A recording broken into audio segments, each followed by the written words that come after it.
Hello and welcome to another episode of the Think Digital Partners YouTube interview channel. Today we're talking to Lisa Ventura from the UK Cybersecurity Association.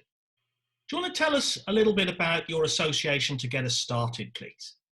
Sure. So the UK Cybersecurity Association, or UK CSA for short, is a membership organisation for individuals, small businesses, SMEs and corporate companies who are involved in the cybersecurity industry or who want to gain access to information to help them be a lot more cyber aware.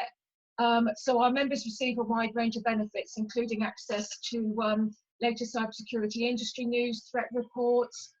We run networking events, all virtual at the moment due to the current climate. A yearly conference, which is also moving to a virtual model.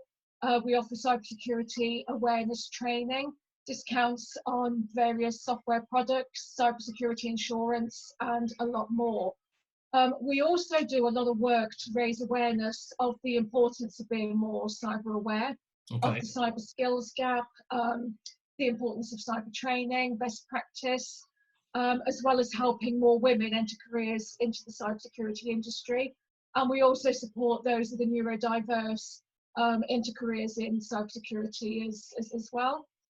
So that's what encapsulates what we do over at the UK CSA, and it's growing and evolving all the time, and particularly in relation to the latest things that are going on in the media at the moment. Well, it's a logical question to ask you. How are your members dealing with the current crisis? I know you're pretty busy. Yeah, and with the recent move to having a huge influx of people suddenly working from home, our members are currently dealing with a huge uptake on this and staying ahead of new cyber threats when it comes to home working, and also managing the process of ensuring that all employees are as secure as they possibly can be when working from home. Many are also considering their position in the light of the COVID-19 outbreak and whether they need to furlough staff until the crisis is over. But one of the main things we're hearing is about the security of online collaboration tools such as Zoom. And you may have heard of the concept of Zoom bombing, which came into the forefront a couple of weeks or so ago, where hackers can gain access to a Zoom meeting and attempt to disrupt the video chat and upset participants by shouting profanities or racial slurs or putting disturbing or offensive images into video feeds. So keeping one step ahead of these kind of threats is absolutely paramount for our members. And I know Zoom have responded really well to that, and they have put a security update out in response to a lot of these things that were happening. But people really should be as vigilant to this as possible to make sure they're as secure as they can be when using these online collaboration tools such as Zoom, Teams, Ring Central, all of those.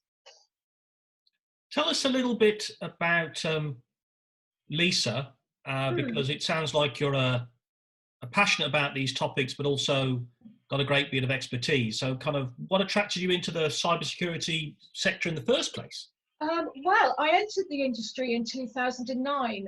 I joined my ex-husband's software development company, and I helped him grow it from a tiny startup with just the two of us in an office at home to a thriving small business with offices, up to 20 members of staff, and a large network of resellers and distributors for the software product that we sold in over 50 countries globally.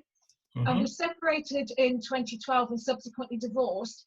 And I must admit, I was more upset about coming away from the business than I was about the end of our 16-year marriage. And I knew at that point I wanted to stay in cybersecurity, but I took a short-term contract for a local charity just while solicitors and things were happening with the divorce, but quickly discovered that the third sector wasn't for me due to all the red tape and money wastage that I could see going on. So after that, I joined BT and I worked on their Assure Cyber product. And then in 2015, I made the move to self-employed work as a cybersecurity awareness consultant and content marketer. And I worked from my dedicated home office with a variety of different organisations, training their staff to be more cyber aware and cyber secure. And Okay. then it was around about 2008 that I spotted a gap in the industry for a dedicated membership association for cybersecurity. Because while there were lots of entities that had cybersecurity as their sort of offering with what they do, there was no one central place that I could find to join. So I created that, and the UK Cybersecurity Association was then born.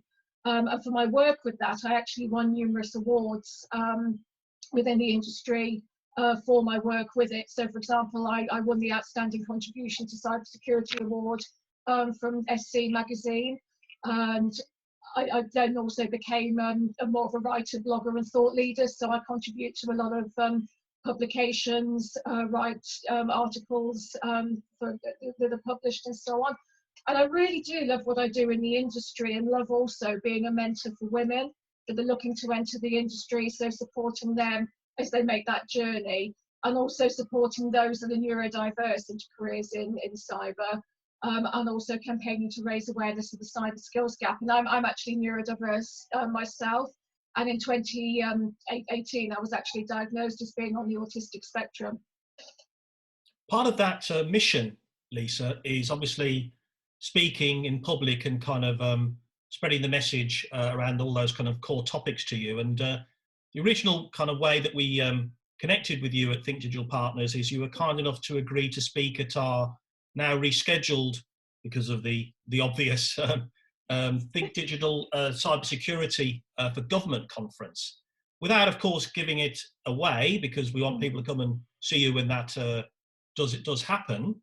What kind of things do you want to kind of talk to our audience about, who are primarily, as you know, in the public sector? Yeah, absolutely. And certainly within public sector and government, for me, there's a few key topics, which is around cybersecurity awareness for all public sector employees, and cyber hygiene as well. That's another key topic that I'd like to touch on. I think it's crucial for government officials of all levels to be as cyber aware as possible to help combat the growing cyber threat. Okay. And that's certainly an area that I would love to touch on when I come to the event when it's rescheduled. Where can our readers find out more about you before the event? You've obviously got Sure. an organisational website, and you may have your own website. Where would be good for people to go, please? Sure. So the UK Cybersecurity Association is on www.cybersecurityassociation.co.uk. I have my own website, which is lisaventura.com, or you can Okay. follow me on Twitter, where I'm very active as @cybergeekgirl. Great. Okay. Well, thank you very much for taking the time to talk to us today. And obviously, with all the things you've talked about in terms of helping your members, things are pretty busy. Did you get any kind of time off over Easter, Lisa, at least? I did, and I watched a film yesterday that perhaps I shouldn't have done. I watched the Contagion Oh, film. right. Yes. Very surreal, because it was made in about 2011, and Right. very, very similar to what's going on now. It's quite Um, uncanny, isn't it? Yes. I yeah, don't think that would have helped you sleep.